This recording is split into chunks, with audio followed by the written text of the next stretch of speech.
Everyone want to get going? Yeah, let's do this. What are you going to start with? Surprise us.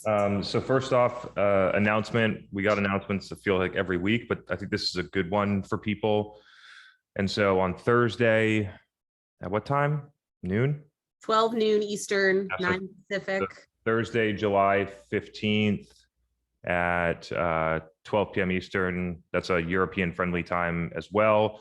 I'll be doing an hour-long talk with Q&A purely on LinkedIn organic. And so I think that there's a lot of movement happening on LinkedIn. I feel like my overall views of the platform might be quite different than other people and what they're talking about on LinkedIn. So we'll be breaking that down for anyone that wants to join. That will also be available on the podcast for those that can't tune in live. And so we'll drop I think Angelica, it's already in there. The link to register is already in there. I got you, Chris. I got you. So let's roll into this. We got a pretty interesting agenda here. The place where I'm going to start, just because I see it keep coming up and I just want to talk through it for people, is what we are seeing is that a lot of companies are like, fuck MQLs. What we're going to do is we're going to optimize for SQLs. And then the SQL is going to be poorly defined. And I'm going to talk through what is actually going to happen and when people do this. But first, what you need to do as a marketer is you need to pick the stage to optimize for that is beyond the place where all of the garbage falls off. And so you need to look at the data. Anyone that's running performance marketing can see there is a particular couple set of stages where all of this stuff, all of the leads that marketers generate that even get to a conversation fall off. And so SQL is one of those stages in the way that most companies define it. And so let's go through it. So, and another thing is when I talk through qualified pipeline, and I've gone through this definition, but let's go through it for people. Like SQL to me is not qualified pipeline. That is a lead that went through BANT or went through some talk with an SDR, hasn't even talked to a rep yet. Most likely that's how most companies define it. That is not qualified pipeline. They haven't even talked to your sales rep, right?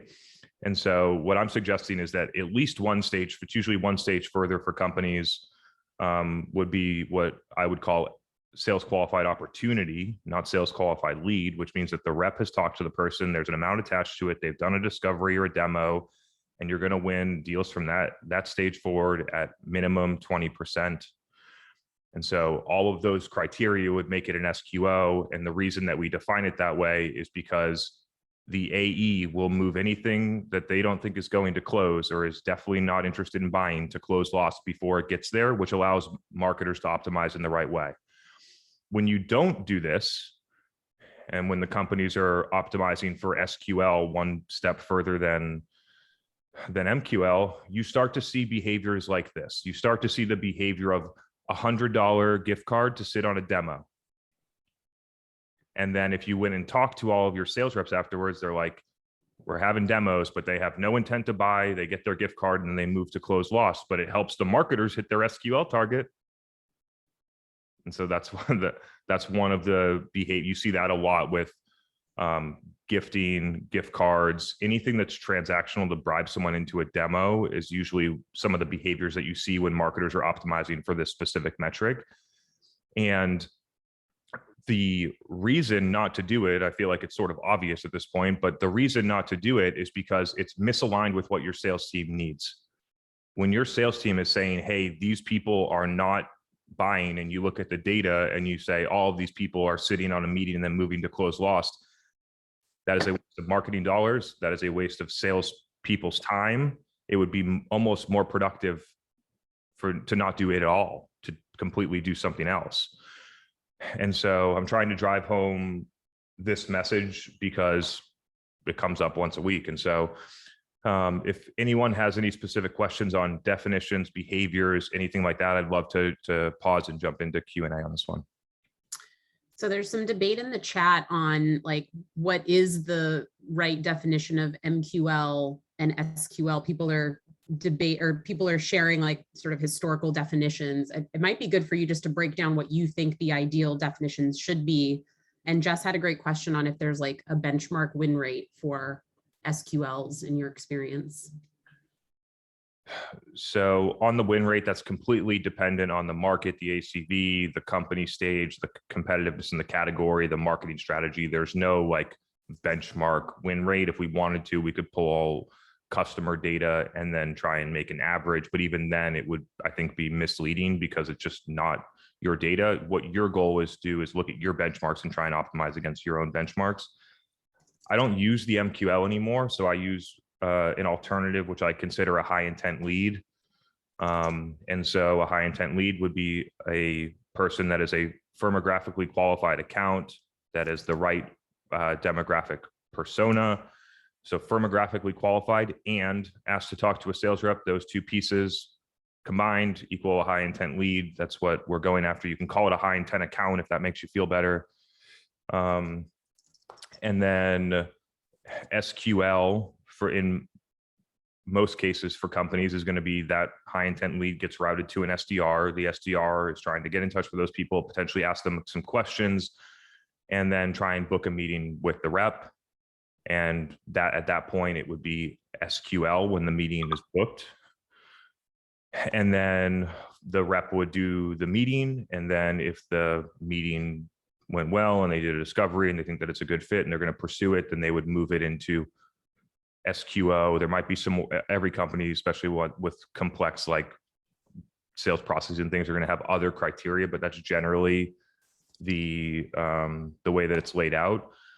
And you might be able to even cut that stage out. So if companies decided, hey, like we're going to optimize for buyer experience, not for our own efficiency, we're just going to take high intent leads that convert to opportunities at 40, 50, 60%, and just give that directly to our AE and allow them to book a meeting there.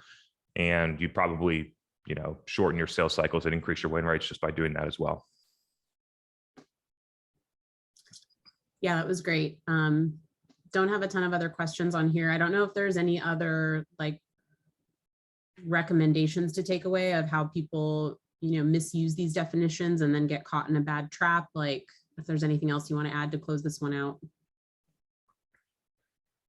I think it's just about picking the right spot to optimize for as a leading pipeline metric for marketers. And I truly believe it's at least the stage where the sales rep has gone through the opportunity, talked to them and worked through it. That's my recommendation, and add in other things like win rates and things. When you're a marketer and you're trying to go and either make the case for more budget or try and forecast your revenue or different things like that, you need to have consistent win rates from a stage in order to make the case for that, so that you don't have to wait for all of the revenue to close.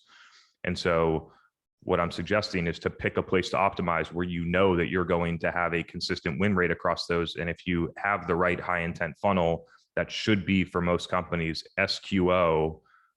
And at SQO, you should win those at minimum 20%. So it's just about picking the right metric to optimize for, not all of this, like whether it's MQL, SQL, anything else, any other, acronyms that companies use. It's the idea of picking the metric that is actually harder to generate. What I think a lot of companies do is they pick a metric that they know that they can predictably generate, regardless of whether or not it's actually getting to them to the outcome. So moving on to the next part, for those of you that were here last week, we went through 3 data points of submissions from our website now that we've implemented self-reported attribution, which we are recommending to a lot of companies now, given the amount of insights that we're getting. We've talked through several other ways to do attribution that I recommend as well, but we have, for people that weren't here, we have a how did you hear about us as a required field on our form. And then we also have HubSpot Enterprise, which is driving at least last touch attribution.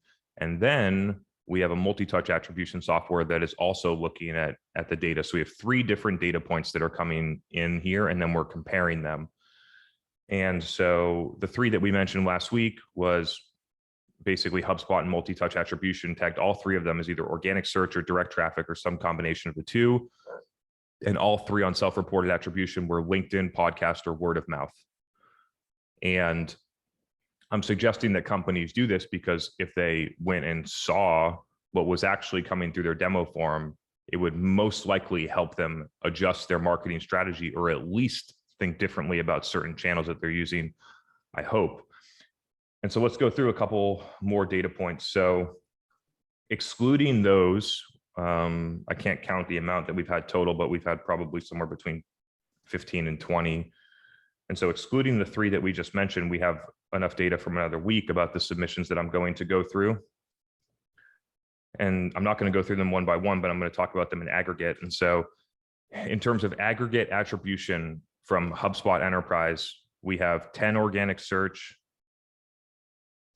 4 direct traffic, 4 organic social that was direct response from LinkedIn, as in somebody sends me a message and I say, hey, you can book a meeting with us, and they click off and they click on that, or they find their way to the website and they convert through LinkedIn. So again, you have that 10 organic, 4 direct, 4 organic social, and 2 referral. And then what we have on the self-reported attribution, so if we just look back, it was heavily weighted to capture demand channels. All attribution that's software automated will be skewed and biased toward capture demand channels. And when we look at the how did you hear about us, we have 10 on LinkedIn, 10 for LinkedIn, 5 for podcast, 3 for word of mouth, and 2 for Google. It's important to note as well that the 2 submissions that said, how did you hear about us from Google, were entirely unqualified. And so all of the submissions that were remotely qualified came through something other than self-reported Google, which is an interesting insight as well. The point of me bringing this data, and I'll try next time to put it together in a format that's more easily digestible. It was easier to go for 3 than in aggregate and show the meaning of this, but it's just trying to drive home the point. And I want to talk through this in more detail, that we need 2 mechanisms for attribution now. We need a attribution mechanism for capture demand, which all companies have. They have attribution software. They have plenty of tools that can measure all of the capture demand channels, which would include most likely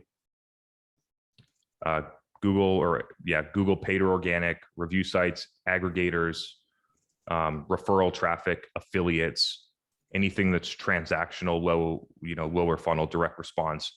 Companies have that all figured out. What I'm suggesting is that companies need a different measurement model for the top. And I think that self-report, obviously we've talked through other ways, but I think self-reported attribution is giving us enough to have a lot of confidence already. I think if companies did that, they would get community, they would get word of mouth, a lot of companies probably aren't executing a podcast, so they wouldn't get podcasts. They probably would get LinkedIn. They probably get LinkedIn organic from some of their people. And then you have the story, because it's not like somebody just decides one day that they're going to go to Google and find you. Other things are out there creating demand. And it's up to you whether you want to be the brand out there that's creating demand for the category, the product, what you're doing, or if you would prefer that somebody else do it for you.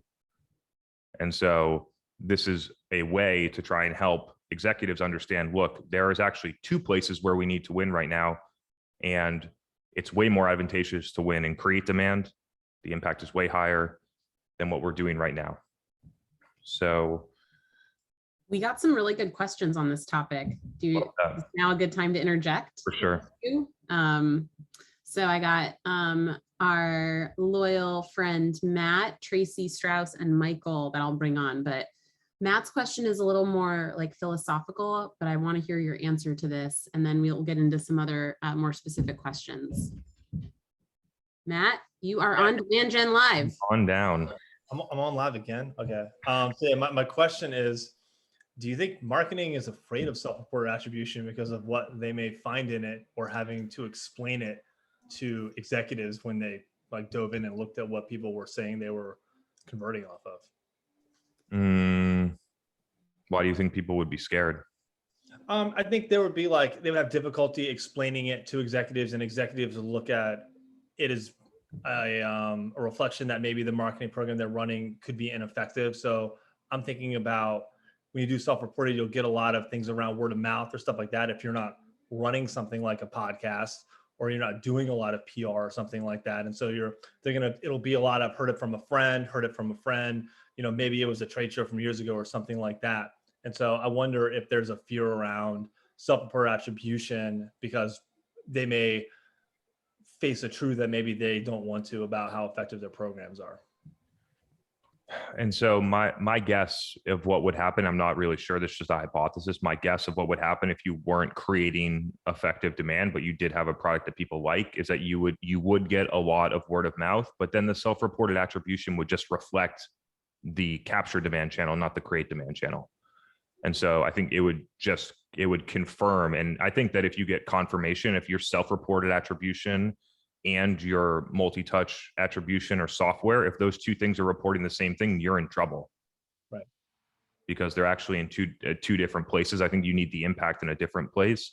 I do hear you on the idea that like people might find difficulty in explaining this, right? Like I've been obsessing over this for like 5 or 7 years now, and I'm just figuring out like how to clearly articulate it to people. So I would imagine that even if people had the data, they would struggle to figure out how to explain it. I'm not sure that they're scared of it. I think that they might not understand why to even look for it.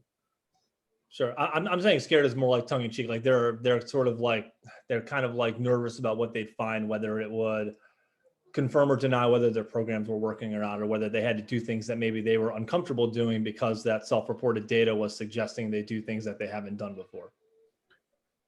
I think there is no reason to resist what customers are telling you. And so it's interesting for me because for me, I've known that this effect is happening. I knew that when we ran Facebook ads and then they got attributed in HubSpot to direct traffic, I knew what was happening. Right? I'm adding self-reported attribution to help other people see the same things that I already know. We put it on our form, not because we need the data, but because I want to show people that if they do this, what they might be able to uncover, which will then help drive their strategy. And if they make these findings and then they move on them, they're going to have an advantage as opposed to their competitor that isn't doing this. And so getting information about how customers actually buy stuff, there's nothing to be afraid of, but I do totally hear your point.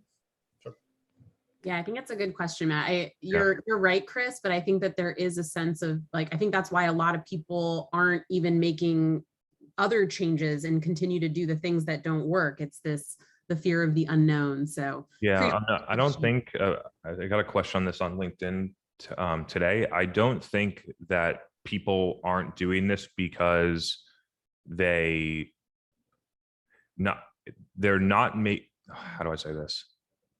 The reason that they aren't changing this is not because they don't recognize that it's not working. I think that a lot of people realize that it's not working.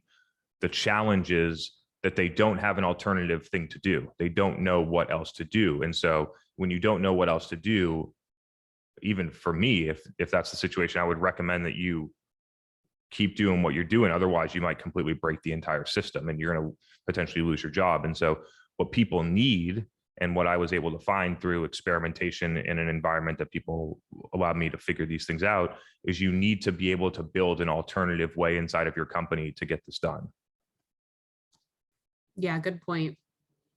Tracy Strauss has another question on this topic, and then Michael Shearer, I'm going to bring you on next. Tracy, I'm unmuting you so you can ask your question live. Cool. Thanks, Megan. So just blanket statement, I would love to have customer reported data on how they found us so we could actually make really smart decisions. That would be like the holy grail of all things, right? But how accurate do you think self-reported data is? And so we kind of had a little bit more in the chat that was talking about, is it open text? Is it a drop-down menu? Because, you know, we all have the drop-down experience where they just click the first one because it's a required field and then they moved on. And so you're not really sure how accurate it is. But do you find people are pretty honest about how they found you? And, do you get with an open text field, do you get a lot of random stuff that you can't really activate on, or you can't really kind of figure out where they came from? We got about 20 here regarding whether or not you're getting random stuff. Like, it is crystal clear with free text that LinkedIn, podcast, and word of mouth is driving the top of the quote unquote top of the funnel or create demand for our business. And so I mean, people are going to have to do this for themselves. If you're running, heavy Google ad performance marketing, shoving people into forms, and you have that as a required field, you probably are going to get some garbage. And so it also depends on where your traffic's coming from. In terms of the accuracy of this, where marketers love to attach themselves to software to feel safe, to be able to prove stuff. We need to be able to move into a place where we piece things together with data and make educated decisions. That's what we're doing here. And so when it comes to self-reported, the pushback that I usually get is like, what if people don't remember? Or what if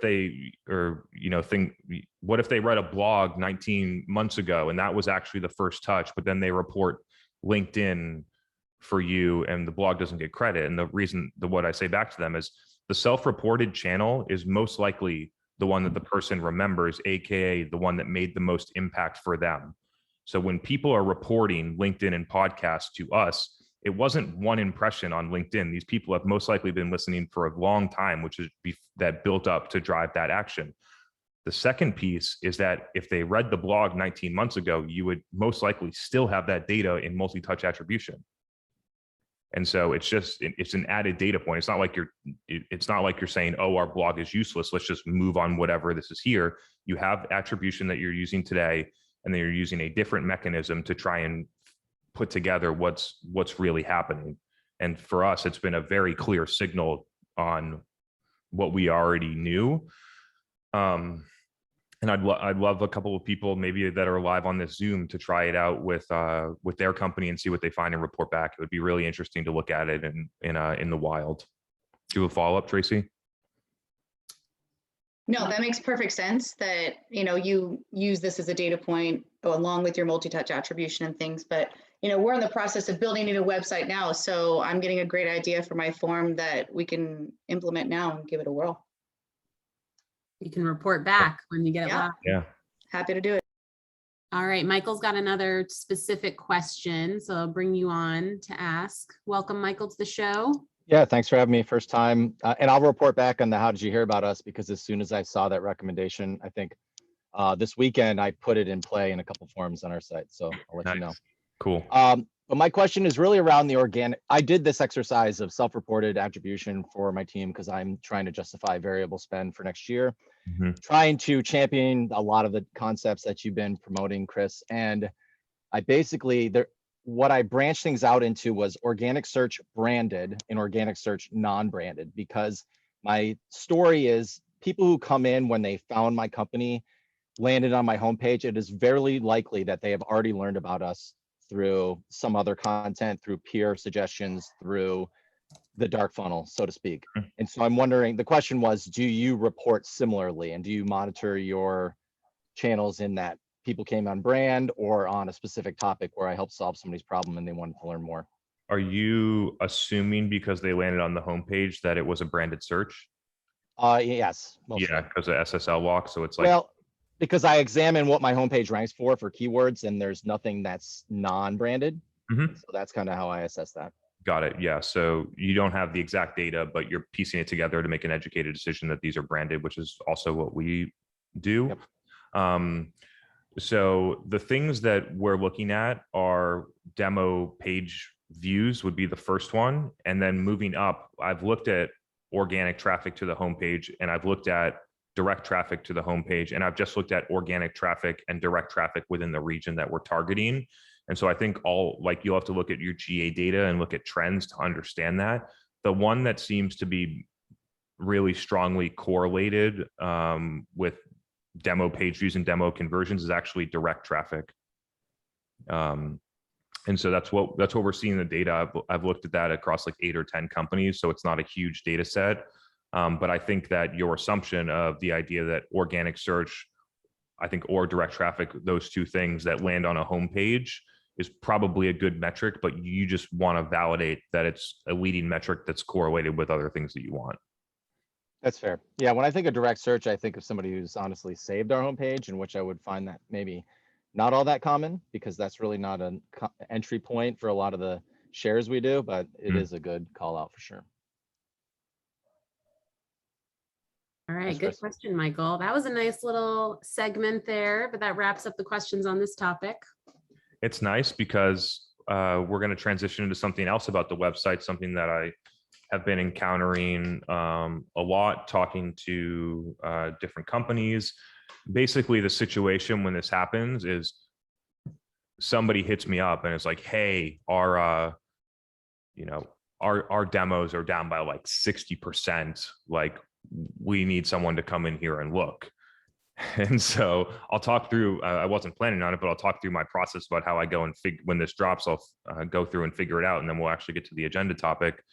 But the way that I would look at this, if demos were down, is what I would do is I would look trailing 3 months, and I would look at demo conversions by source. And so you're going to look at demo conversions by source, baseline 3 months, most likely, unless you're making major changes, that should be relatively stable in terms of the contribution by channel. Majority of those are going to be organic search, direct traffic, or paid search.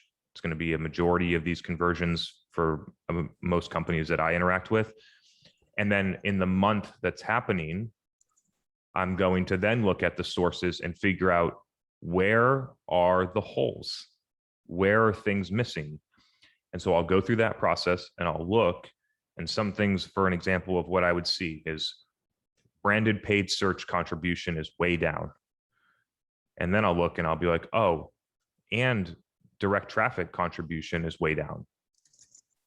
And so when I see those two things together, then I start to think, okay, so if branded paid search is going to land on the homepage most likely, and direct traffic is going to land on the homepage most likely, so then I'm going to go into Google Analytics. I'm going to go into Google Analytics and I'm going to look at the engagement type of metrics on the homepage. And then I'm going to look at the homepage and I'm going to look at things like bounce rate, time on page, and then maybe total pages that have been visited in that session.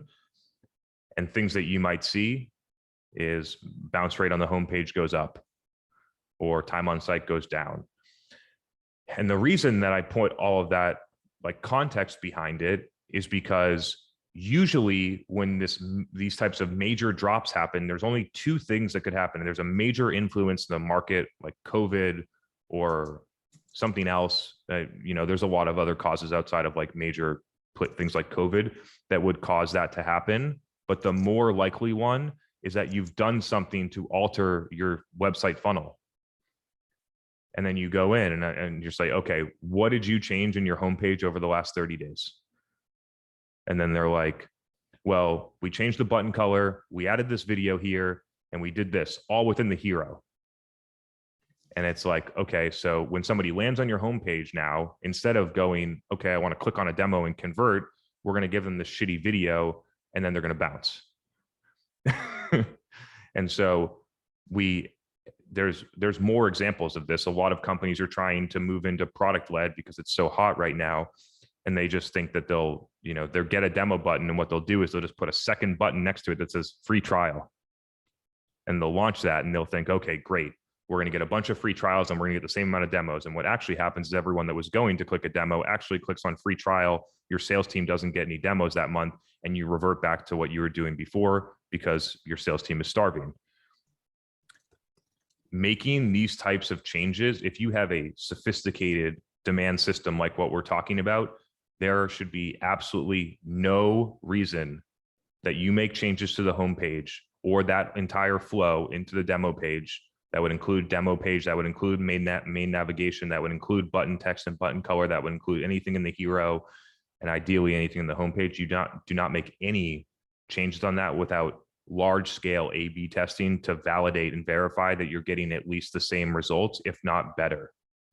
And so there's a big misstep here where people think that because it looks better. I've done this myself. Actually, this is like one of the first customers so far out of SaaS, but there was a customer, we were running heavy paid search. We were getting at that point, like sales conversations for them for like $7 Google search. And, but the website was awful. And so what we wanted to do is they wanted to add e-commerce, and they wanted to also have this page. And so they went through a whole website rebuild. They built it on WordPress. It looked beautiful. The homepage was basically the same, but a lot of the colors had changed and the form structure and things like that. And for the rest of time, Google never performed at that level ever again. And design from the eye's perspective was way better. And so just something to think about here is sometimes it's not your advertising strategy or because of your podcast or because of any of the other things that are running. It's because you made a fundamental change to your website, which alters how people move through and convert. And I just want to like try and really hone this message in because it is super important, and I've seen a lot of companies fuck it up. Tracy had a great question she submitted in advance, which is a little bit more broad and kind of speaks to all the agenda points, but I think it's a good time to bring her on to ask. I'm curious how you're going to answer this. Cool. Tracy, you are live on Demand Gen Live. All right. Thanks, guys. Hey, super helpful with the, hey, I've got the trees in the background again. It's not an apple orchard, but I'm inside this time. Nice. I've been doing a lot of adaptations to the website and like balancing capturing demand with SEO and paid versus, you know, generating demand in the dark funnel. And I was curious to know if, you know, the demand versus capturing, or, you know, creating demand versus capturing demand in Google keywords, and whether or not to continue running or how to continue running any of those plays in conjunction with the dark funnel demand gen. I think you alluded to some of it by seeing like why they were landing on your homepage, but if you could just expand on the capturing versus creating, that'd be awesome. So I'm not sure I fully understand your question, but I'll give it a shot and then we can talk through it. So when there's a new product or something that someone doesn't understand, the first thing is that they need to understand that it exists, and they need to understand that it's what it does, what it can do for them, and then they have to decide that they want to do that and then go and explore. That's creating demand in like the most simplistic fashion. And so there was like, for my company, there was a lot of demand for marketing agency, but we're not trying to play there because that's not like what people are searching when they search marketing agency is not what we do. And so what we needed to do was go out and create demand for what we do, which is creating demand about creating demand, I guess. And so, and then capturing demand is the places where people go when they are in a buying cycle and they want to buy something and they're evaluating. And so it comes down to different channels, right? And so the channels, like I mentioned before, Google is a huge one right now. Back in the day, trade shows could be a good one for that, right? Like people wait until the industry conference to go see the new technology or go visit their vendor where there's demand that can be captured in like 2005. That doesn't really exist anymore. Review sites, aggregators. There's another one where like if you're doing outbound sales is capturing demand. And that's why, like, from the amount of phone calls that you get based on the amount of opportunities, why the percentage is so low is because you basically need to go out and find that one out of 1,000 or even, you know, fewer, more than that, the one person that actually has some level of you know, demand created that you can capture. And so that's sort of how I break it out. And then I know you had another question in there, but I've kind of forgot it. So I kind of made it a really long question, so I'm sorry. So like, our B2B is most like, they're not ready to buy all the time. They're only gonna, you know, get the software so many times or need the service so many times. So it's kind of like, I don't have a lot of keywords, or I haven't found that aha keyword that no one's targeting that's really specific. So, but I'm still like creating headlines and making sure that we're ranking for like commercial construction contractor, but I'm not finding that it's that relevant. So I'm like, where do you draw the line when to stop like investing your time and money into those types of paid searches? I'm just not seeing the results. I'm getting a little bit of pushback from the techie people on our team that have, you know, thought my focus should be SEO, but I'm getting a lot more insight from, you know, commenting and living in LinkedIn with the professionals that are, you know, influencing those, in our case, it's building services. So. Yeah. And so are there people that are coming to your website through other channels than paid search and converting and becoming customers? Yeah, social, the main one is LinkedIn. I think Facebook is more of a, because I haven't done a lot of paid there and I haven't been able to grow it organically. I think that's mostly like our recruiting efforts for laborers, but most of our social that's relevant to what we do is from LinkedIn. Yeah. And so in these situations, it's hard to give a recommendation without kind of looking under the hood and seeing what's going on, because there might be something in search or there might not be. I don't have the data and I'm not sure, but given that you like haven't been able to figure out whether or not it's going to work, I think you need something to give you the conclusion about whether or not that's going to be a channel for you. For a lot of companies, depending on what you're selling, if you're selling services, not products, paid search can be a really tough place. You can't tell whether from the contractors, if you're selling a service, I just frankly wouldn't recommend paid search. Yeah. Okay. And then I just like making you talk about SEO too. Yeah. and so like do you sell a service? I won't go down this rabbit hole if you don't. Is it a service or a product? It's a service. Yeah. Okay. It's yeah. So I would directly mirror our strategy. The reason is because services you're basically selling people. So there's a much more deep level of trust and buy-in required in order to buy it. And you need to differentiate higher in the funnel. Otherwise, you're going to be looked at a commodity and people are going to shop in price, and you don't want those customers anyway. And so right, spot on. Strategy that you need to do is you need to figure out, what do people really value about what you do?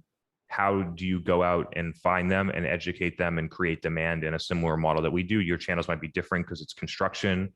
They might actually be the same. I'm not sure, but that's like a blanket recommendation for professional services or services firms that create demand is the strategy.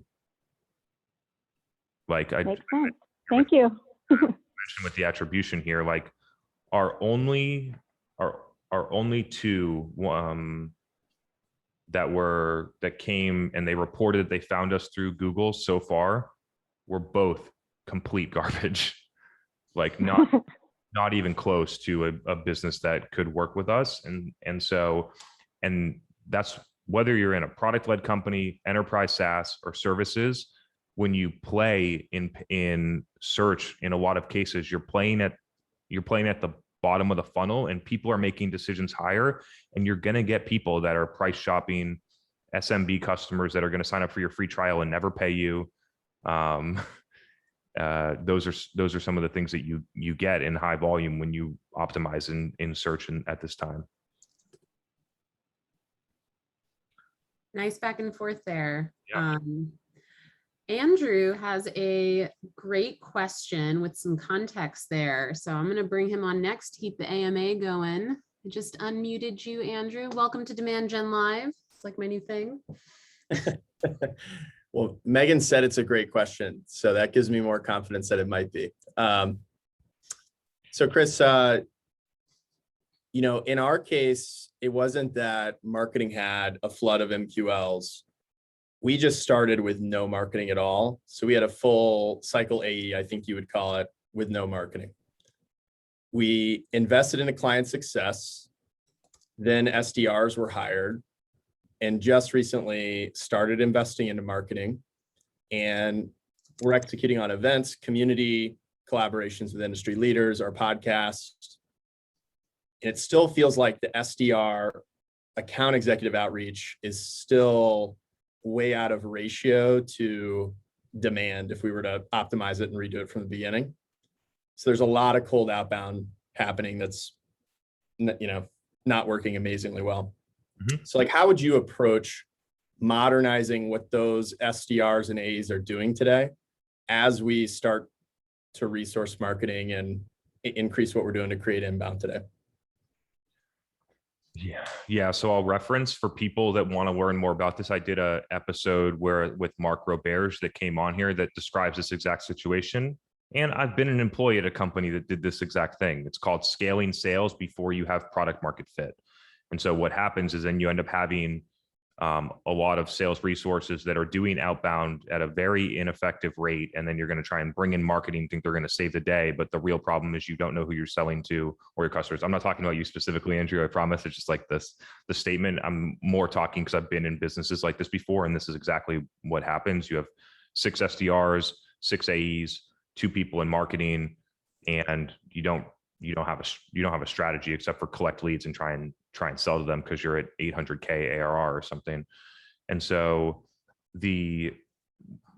I'll go in 2 directions with you on this one, because I've been in this situation before. The real answer is to find somebody that's a strategist that goes talk to customers and figure out how you're going to win in this market. And so that's what I did. I came out with a completely different strategy and conclusion than the company had. Before I did that, it took me 3 months to do. I stopped running all this lead gen. I went out and talked to customers in different segments, customers and prospects, figured out that there was one specific segment that needed our product, how to message it, how to change the positioning, how to forget all of the other people that were not winning, and basically change the go-to-market strategy of the company to something that makes sense, because you need the strategy first. At least you have a much higher probability to be successful when you do it that way. And so that's one recommendation that I think you're going to need to do that at some point. You might as well do that now. And then on your question on what should marketing be doing, or is it how to convert what sales is doing? Can you just state that question one more time? Yeah, and I'll say kind of generic. So like, we're into 8-figure ARR, before there was any investment into marketing. So that's like our situation. Yeah, that's wild. And, yeah. And so really my question is, the current kind of as marketing scaling up and we are generating more inbound on a month, every month, we're seeing a good direction. How would you start to see SDRs and AEs that are kind of used to just doing outbound? Like, how might you start to talk to them about doing things that are a little more modern business development than what they were doing to get where we are now? Who's your buyer?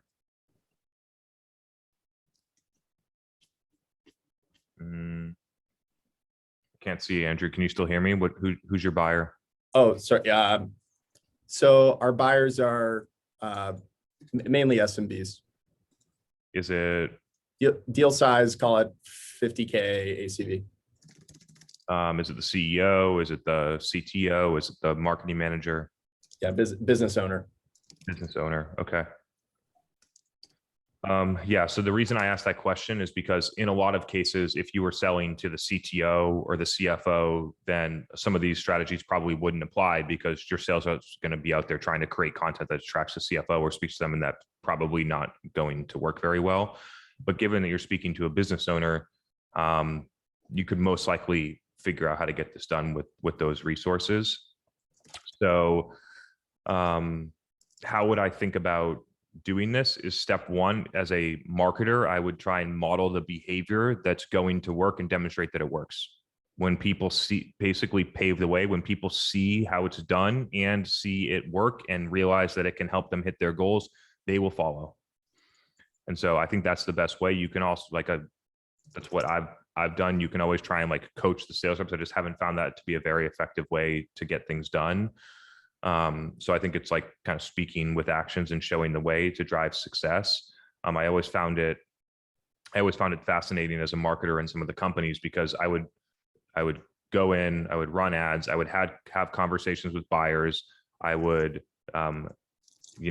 get them onto the website. They would ask for a demo, or they would just ask, hey, can you set me up in the comments of a Facebook ad? Hey, can you set me up with a rep to come do a demo? And then I would pass that to a rep, and they would close a $50,000 deal in 2 weeks. And I'd be like, where the fuck's my commission on that? You know what I'm saying? But as a marketer, you can do those things. I don't think that a lot of companies understand that, like, marketers that do these tactics well and actually educate people with the right intent are basically doing sales with that in a way that buyers like, in the way that buyers want. And so trying to figure out what that mix is, making a hard change, like trying to have your SDRs go from doing what they're doing right now to something completely different, can be a challenge in a company, especially at your size, and relatively like risky, and sets it up for failure. I'm not saying that it can't work, it definitely can, but it's risky. So what I would do is I would try and prove out something else, show that it works, and then start moving people to a new approach. That's helpful. Thank you. In terms of like what they might be able to do, I think that this is kind of off topic, but I'm going to go down it. I think one of the core sort of like overall misses in SaaS sales is not understanding financials very well, and not understanding how to speak economically to a CEO or a CFO, or put together a business case about why, when you install our product, that the efficiency created through the product is going to save me $300,000 against the $50,000 that I'm going to spend per year on it.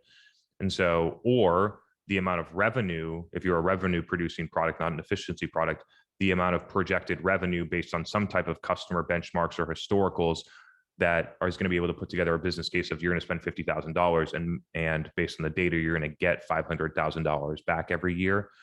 So there's a missing piece there. If your salespeople have this piece, then I would start to think about trying to position your product in one of those camps and just talk about it, talk about the situation. Right now, I don't know, I'm going to make up, you're selling to small business owners. Let's see what I can make up. Like at the moment right now, you have 4 people on your finance team are using outsourcing, like bookkeeper at $7,000 a month. And our software with AI is going to be able to come in and be able to do all of that. So you're not going to need that person, and it's going to provide additional value of X, Y, and Z, and it's going to save you $6,000 a month. And so trying to figure out how to help people understand those things in a way that's educational, not salesy. And that's the balance that a lot of salespeople struggle to find. Hope that was helpful, Andrew. We went in some really interesting directions there. It's always good to have you on, Andrew. Thank you for asking your question. I got Matt back. He has another question, but on pipeline marketing, going a little more tactical after the philosophical question. You're online, Matt. I haven't Asked questions in a long time, man. It's good to have you back. Tough to follow up though. I don't know if I want to ask it anymore. Anyway, I will ask it. So you talk a decent amount about pipeline marketing, and I'm wondering, what are some tactics you've done for pipeline marketing that you found to be effective? Yeah, so I'll talk about it through like the Refine Labs lens right now, which I think is unique, and then I'll talk about it in more of a like company perspective that I've done in the past. It's probably more actionable for a lot of companies right now. And so for us, like our pipeline marketing is our strategy, like what we're doing right now, right? Like all of the accounts that are in pipe are in the content consumption mechanism. There might be somebody that was in a sales process with us that had an objection about something, and then I'm going to come on here and I'm going to address the objection. I'm going to flip it into a video and I'm going to put it out on Thursday, and it's going to get that deal back on track. I've literally done that before. And so there's ways to, so for us, Refine Labs, because I know that anything that's good in our pipeline is in our content streams, I can use those streams as pipeline marketing, right? A lot of other companies don't have that. And so what other companies could do as like, as a 1.0, you can have like direct integrations into LinkedIn, Facebook, and Instagram using certain tools. You can pull out those accounts and you can market to specific segments based on what stage they're in running media, right? So one general, like quote unquote air cover, you can get more sophisticated based on the stage.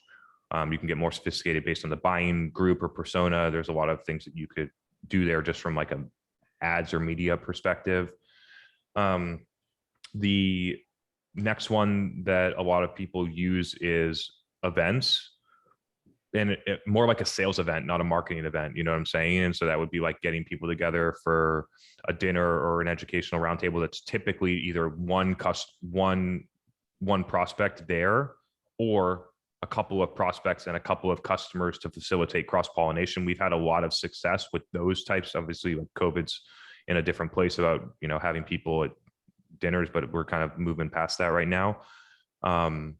By having a dinner and having two of our customers that love us, that the other two prospects respect, and then putting two prospect accounts in a dinner and having 10 or 12 people there, we've had a lot of success in taking the last step of a deal that way. What else do people, I'm not sure what else people are really doing here. It's an interesting sort of topic because I think that a lot of companies use pipeline marketing because they aren't doing a lot of real marketing, right? And so because they don't have full flow of people that are coming in that love their brand and are going to move through a sales process, the sales reps are having trouble, so that they move in to do pipeline marketing to help sales close deals. And what I've always found as a marketer, because in 2016, this is what I was doing. I would fly to meetings, big meetings with reps. I would go to the dinners that I just talked about and I would facilitate them. I would set up those types of meetings and I would go to those types of things to support sales. I would run marketing campaigns to specific accounts that they were working, right? I was doing all of these things. And then I started to figure out how to create demand. And I've done both. And unless you've seen create demand really work, a lot of people that are listening to this will not understand what I'm saying. There is a 10x or better impact when you move to create demand as opposed to pipeline marketing. 100% flat out. If you do it well, the impact to the business is dramatically higher. The impact to each individual sales rep is dramatically higher. And so for me, being a strategist, business owner, that type of person, like I'm going to go to the place where I'm going to be able to make the most impact with the least amount of resources in the most effective way. And so that's where I lean. I know I'm in some ways kind of dodging your question here, but for me, like you can do marketing, you can have air cover, but if the person's ready to buy and they like your brand, sales can be able to close that deal, right? Marketing doesn't need to be multi-threaded. Sales needs to be multi-threaded, right? So when we have someone come in here to talk, it's not like we just have one decision maker and we're not multi-threaded. We come in and have a sales conversation with the person that came inbound. We figure out who else needs to be involved. We get the buying group together and then we continue the process. I feel like that is a sales responsibility, not a marketing responsibility. And so those are a couple of things that are going through my head on this one.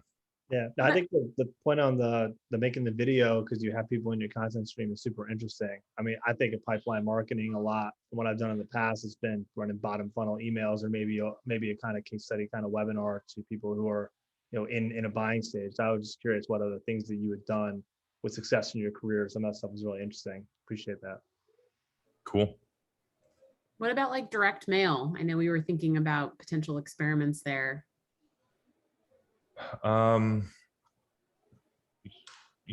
Maybe, but for in pipeline accounts, like I'm feeling like that's probably more like gifting.